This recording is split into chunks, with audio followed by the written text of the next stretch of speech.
தாலுகாவே ஆயிருக்கு நல்லமல்லி ஒன்றியம். தாலுகா ஆகி பல முறை வந்து ஒரு கட்டண கழிப்பிடமாவது செஞ்சு கொடுக்க சொல்லி பலதரப்பட்ட சங்கத்து மூலியமா மனு கொடுத்துருக்குறேங்க. ஆனால் இவ்வளோ பெரிய ஒன்றியத்தில் இவ்வளோ ஒரு முக்கான பகுதி இன்னைக்கு வந்து ஒரு ஆயிரக்கணக்கான மக்கள் வந்து போகிற பகுதியில் இன்னைக்கு அதை கூட இந்த அரசாங்கம் செஞ்சு தரலையே. முக்கியமான இன்னைக்கு வந்து ஒரு ஆண் பெண் வேலைக்கு போகிறவங்க எல்லாருக்குமே ஒரு அத்தியாவசியமான ஒரு கழிப்பிட வசதி ஏற்படுத்தி கொடுக்குறீங்களா? அப்புறம் என்ன சொல்கிறது சொல்லுங்கள்.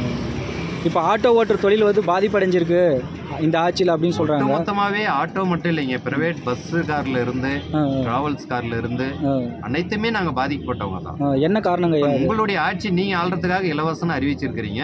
அந்த இலவசத்தை பயன்படுத்த நினைப்பாங்களா இல்லை கட்டணம் கொடுத்து ஏறி போக நினைப்பாங்களா? பேருந்து இலவசமாக இருக்கு இல்லைங்களா, அது சொல்கிறீங்களா? ஆமாம், பேருந்து இலவசம் போது இன்னைக்கு நானே இன்னைக்கு ஆட்டோ தொழிலில் இருக்கிறனால லாஸ் ஆகி என் குடும்பத்தை பார்க்க முடியாதனால குற்றம் சொல்கிறோம்.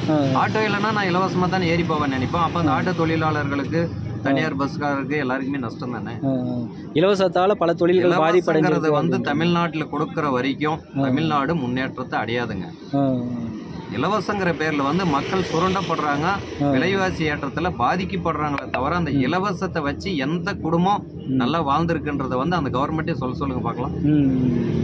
இன்னைக்கு 1000 ரூபாய் நீ மானியம் கொடுத்ததில் அந்த 1000 ரூபாயில் ஒரு குடும்பம் நடக்குதுங்களா? எத்தனை குடும்பம் நடக்குதுன்னு சொல்லுங்க பார்க்கலாம். சொல்லுங்க.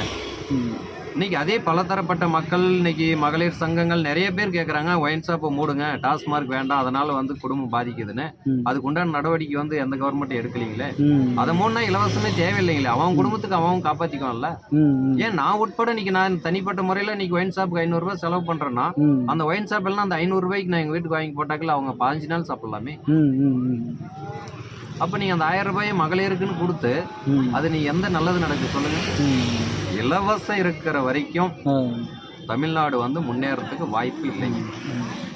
இப்போ எந்த அரசு வந்தால் நல்ல நலத்திட்டங்கள் இல்லைங்க. இந்த இலவசன்றதை ஒட்டுமொத்தமாகவே என்னைக்கு அகற்றுறாங்களோ, ஒயின் ஷாப் ஒரு முற்றுப்புள்ளின்னு யார் ஒரு ஆள் கொண்டு வர்றாங்களோ அன்னைக்கு தானாவே முன்னேறி அது வரைக்கும் முன்னேறதுக்கு வாய்ப்பு ரொம்ப ரொம்ப. இது வரைக்கும் எந்த கட்சியும் இல்லைன்றீங்களா தமிழ்நாட்டில்?